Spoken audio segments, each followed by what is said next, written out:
is clear, by the way. Unfortunately, Yes. too clear. Oh, No, we can't hear you. Yeah. Can you hear me now? Shut up. No, we Zubin. can't hear you. no, we can't hear you. Oh my god, guys, can you not? Can you hear me? Yes, thank you very much.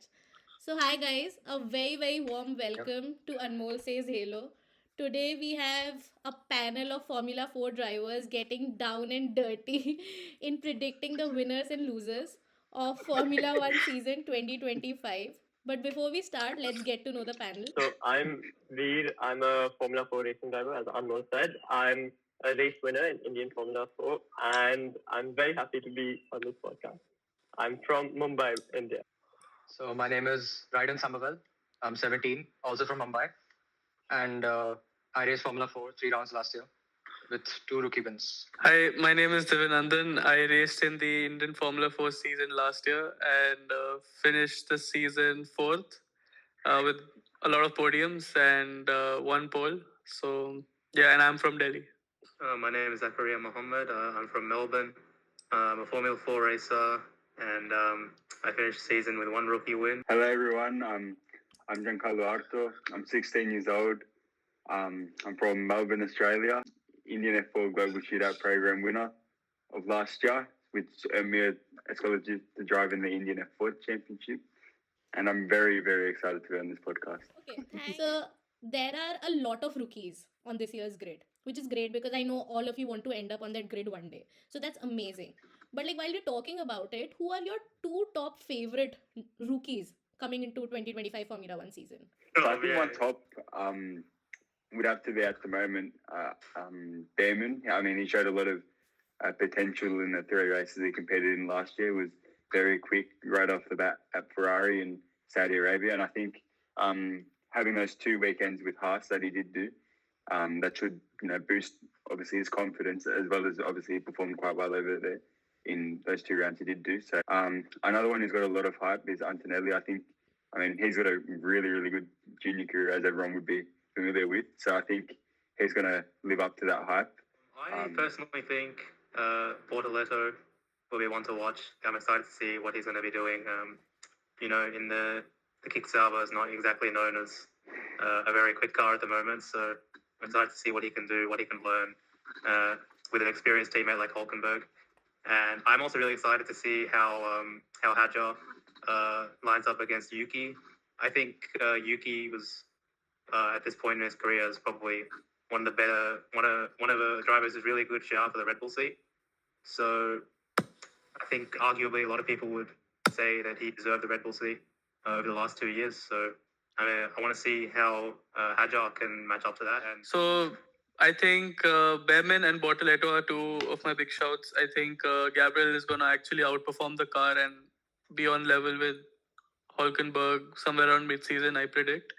And Behrman, I think he's experienced enough in a way in F1 now. He just needs to sort out the management part. Bortoletto will be quite impressive this year, despite the car not being what we think is going to be quick. But obviously he's won F2. I think he won F3 as well, and it would be foolish to not keep an eye on him. Aside from him, I think Antonelli is also someone to look out for. Obviously, he's won pretty much everything up till Formula 2. He was a bit rocky at the start of the season, but he gradually got there, I feel. And as well as that, Prema wasn't a particularly good team last year, considering how Bevan was performing as well. So I think, those 2 will be the ones to look out for. And I think we've all forgotten about the rookie of the year, who is Fernando Alonso. To be honest, he is going to outperform everybody. I would say Bortoletto again. He's won every junior series, Formula 3, Formula 2, and below that as well. He has immense experience. Now I think you guys have answered, keeping in mind the cars they have, because see, Antonelli in this situation I think has a clear advantage, even though Mercedes has been extremely bad for the past couple of years, but that is still a better car as compared to probably like a Sauber, right? But like, think of a scenario where all of them are put in the same cars. Then just quickly give me a name as to who comes out on the top. Behrman. Okay. Mm. Personally, I think Bortoleto would clear him. He's been really exceptional. I'd back Bortoleto too. I think it's the same. Same. I think, yeah, Bortoleto. I'm gonna back my countryman. I'm gonna back Dylan. So nobody's taken Antonelli's name. Interesting. But I promise this is going to be the last rookie related question. So tell me which rookie. I think I know the answer to this, but I still want to ask you guys. Which rookie do you see being replaced mid-season and by whom? Me, think Duan. It's already been a rumor. Yeah. Very I didn't know strong it was one at my turn. that. Very strong one at that. Yeah, I mean, I feel like others have kind of already proven themselves in their respective areas.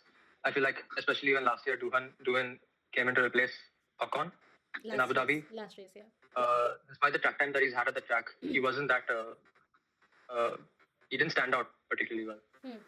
So I feel like he's got some pressure behind him, and I think he might falter under that. And he'll be replaced by. Colapinto. Poor chap, yaar, I feel so bad for him. For me, I think obviously what Raiden said with Colapinto and Duan for sure. But I feel like I like to dive into the whole Red Bull conspiracy theories and stuff. So I'm not sure if you guys are following the F2 preseason testing and all, but Arvid Lindblad just stopped the first day, and even though it's just the first day and everything, I feel as the season goes on, even if Duan and Colapinto get replaced, I feel like if Isaac Hajar is not able to perform, he will be replaced by Arvid mid-season.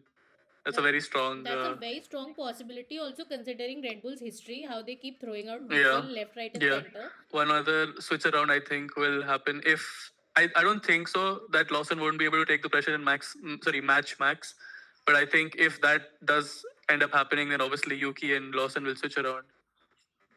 I personally don't see that happening because this is the last year with Honda, so I don't think that'll happen. Fair enough.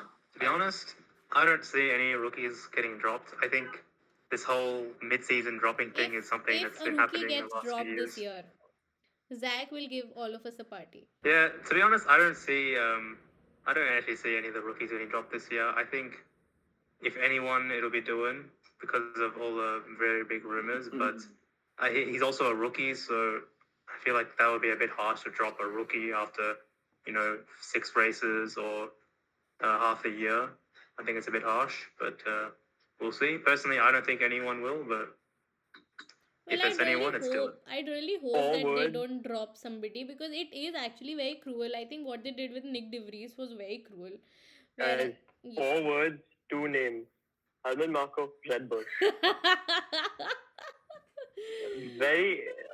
It's very possible because it has happened before. I mean, you go back, 8 years now to 2017. You had immense driver swaps in the middle of the season. Interesting answers. I like it, guys. And you're very well behaved. Pat yourselves on the back. Very, very well behaved. So I think we can expect. I think we can expect fighting from the McLaren driver. You guys aren't paying attention. I'm hurt. Liam Lawson does not seem to be conceding. Like he's in his bad boy villain era. Haja has been known to be quite vocal. I think he might even get a race ban.